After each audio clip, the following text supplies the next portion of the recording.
দেখুন ডিম এনেছি। রোজই তো ডিম ঝোলে খায়, বড়া খায়, ভেজে খায়। তা আজকে আমি ডিমের পাতুরি করব।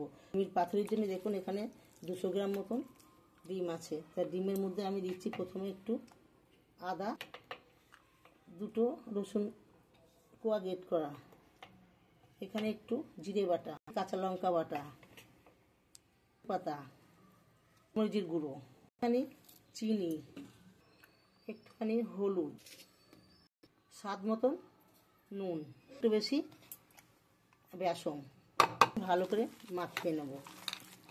একটুখানি কাঁচা তেল, ভালো করে মাখিয়ে নেব।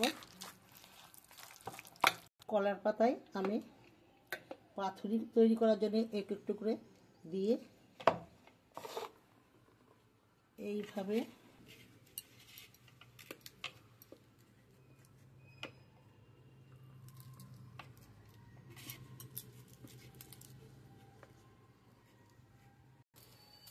পাতাগুলো সব এইভাবে আমি একটু আগুনে হিট দিয়ে দিচ্ছি, না পাতাগুলো ভাজ করা যাবে না, সব ফেটে যাবে।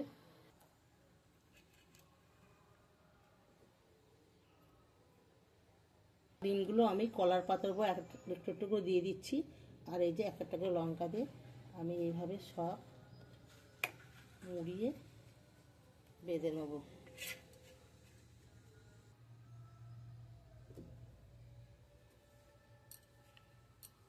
চালিয়ে দিয়েছি, একটা তৈরি করব।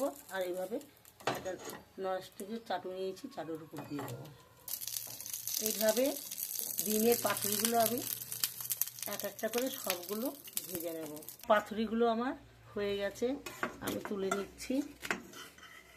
লাবণীয় জিনিস না খেয়ে আর পারছি না, ভাত দিয়ে আগে খেয়েই নি হয়েছে। থাক এরকম।